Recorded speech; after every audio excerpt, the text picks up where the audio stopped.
ভাগিনীয়েকৰ দায়িত্ব মই ল'ম নেকি? এটা কথা মোক কওক, ভাগিনীয়েক ভতিজাকৰ দায়িত্ব মই ল'ম নেকি? আৰু তেওঁ দ্বিতীয় প্ৰশ্ন কৰিছে, কালি তেওঁ 5 বছৰীয়া আৰু 9 বছৰীয়া যি সন্তানৰ ফটো দেখালে জুভেনাইল জাষ্টিছ এক্টৰ অধীনত তেওঁলোকে গোচৰ তৰিব। এইটো মই যদি কিবা অসত্য কথা কৈছো, মই উল্টাই জুভেনাইল জাষ্টিছ কেছ কৰিম যে ল'ৰা ছোৱালী দুজন ডাঙৰ নোহোৱাকৈ তেওঁলোকৰ ধৰ্ম বাপেক মাকে কেনেকে পৰিৱৰ্তন কৰালে। গৌৰৱ গগৈৰ ওপৰত মই জুভেনাইল জাষ্টিছ কোৰ্টত কেছ দিম যে বাপেক মাকৰ অধিকাৰ আছে নাই ল'ৰা ছোৱালীৰ নাগৰিকত্ব সলনি কৰা, বাপেক মাকৰ অধিকাৰ আছে নাই ধৰ্ম পৰিৱৰ্তন কৰা।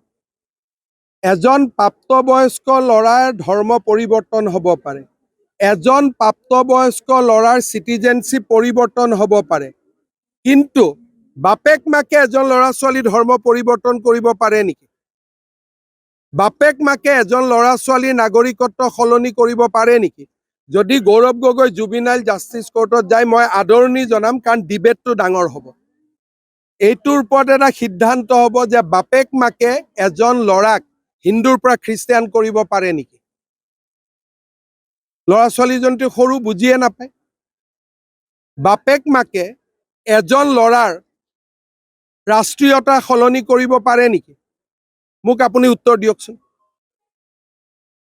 মই জন্মোতে মই ভাৰতীয়, দেউতাই মোৰ পাছপৰ্টখন মোক নোসোধাকৈ সলনি কৰি দিলে। তেওঁ কেতিয়া কনচেণ্ট দিব? যেতিয়া তেওঁ 18 বছৰ হ'ব।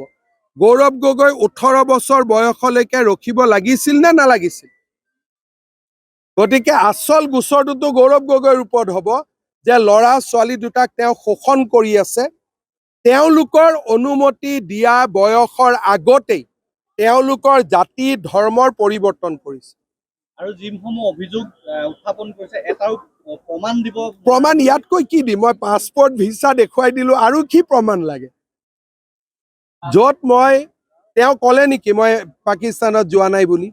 পাকিস্তান যোৱা নাই, প্ৰকাশ কৰা নাই। তেওঁ ক'লে নেকি যে মোৰ ভিছাৰ কণ্ডিশ্যনটো পাকিস্তানত কোনোবাই সলনি কৰি দিলে?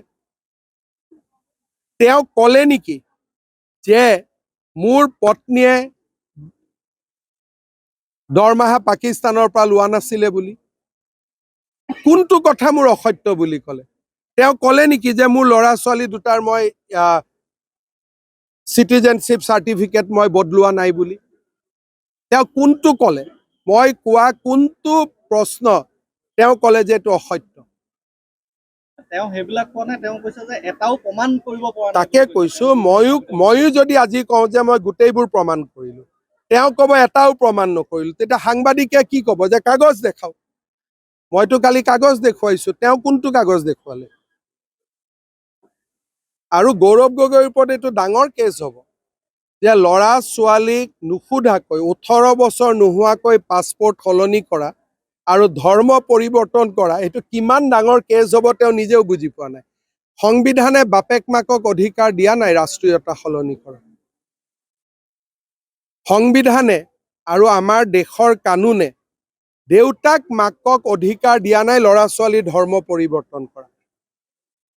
আপোনালোকে সংবিধান পঢ়িব, মই ষ্টাডি কৰি লৈছো, এই কথাটো তেওঁ ক'ব বুলি মই জানোৱেই, সেইকাৰণে যোৱা কালি এইটো মোৰ ষ্টাডি হৈ গৈছে। যেতিয়ালৈকে এজন ল'ৰা ছোৱালী ডাঙৰ নহয়, এডাল্ট নহয়, তেওঁৰ কাম কোনেও দেউতাক মাকে ইমান ডাঙৰ সিদ্ধান্ত লোৱাৰ অধিকাৰে নাই। আপুনি বিচৰা বাতৰি পাব কেৱল নিউজ 18 এপত। নিউজ 18 এপ ডাউনলোড কৰিবলৈ স্কেন কৰক এই QR কোড। গুগল প্লে ষ্টৰতো পাব এই নিউজ 18 এপ।